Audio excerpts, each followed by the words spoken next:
व्यावसायिक जाणीवेतून फक्त बातमी किंवा खबर यांच्याही पलीकडे जाऊन जनमानसांना खंबीर उभे राहण्याचे सामर्थ्य देणारे आपल्या हक्काचं व्यासपीठ महाराष्ट्र 24 न्यूज प्रतिबिंब समाजात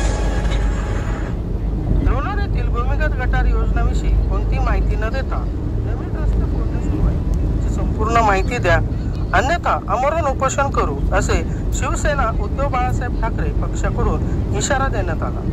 महाराष्ट्र 24 न्यूज साठी प्रतिनिधी फिरदौस खान पठाण।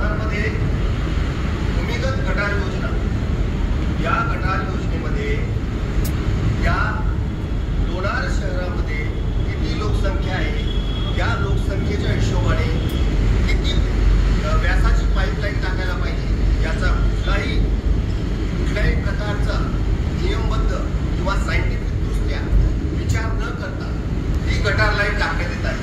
त्याचबरोबर या गटार लाईन टाकत असताना जे 2 महिन्यापूर्वी, 4 महिन्यापूर्वी, 6 महिन्यापूर्वी जे सिमेंट कॉन्क्रीटचे रस्ते केले होते ते रस्ते मधोमध फोडून ही गटार लाईन टाकण्यात येत आहे। आणि या गटार लाईनीचे जे शोषखड्डे ते शोषखड्डे कुठे घ्यावे याचाही कुठल्याही प्रकारचा नियोजन नाही।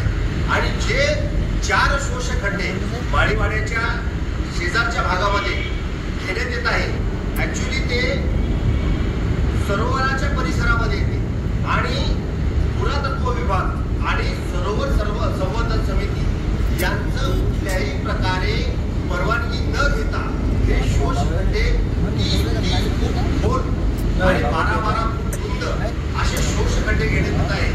जेव्हा की या हे सायलेंट झोन आहे,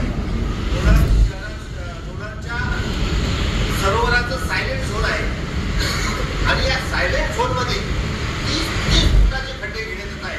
आणि हे कोणत्या आधारावर घेतले जात आहे? या सर्व लोणारची जी अंडरग्राउंड गटार योजना आहे यामध्ये मोठ्या प्रमाणामध्ये भ्रष्टाचार होत आहे। हे लोकांना याच्याविषयीची कुठलीही माहिती नाही, म्हणून आम्ही लोणार येथील नगर परिषदेच्या सीओना, मुख्य अधिकाऱ्यांना पत्र दिलेलं आहे आणि या गटार योजनेची सविस्तर पुराव्यानिशी माहिती आम्हाला देण्यात यावी। 7 दिवसाचा अवधी दिलेला आहे।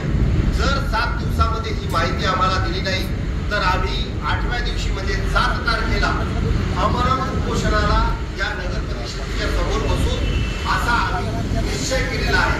शिवसेना उद्धव बाळासाहेब ठाकरे पक्षाकडून हे आंदोलन मोठं होणार आहे आणि या गटार योजनेचा सगळा भ्रष्टाचार शिवसेना ही बाहेर काढल्याशिवाय राहणार नाही।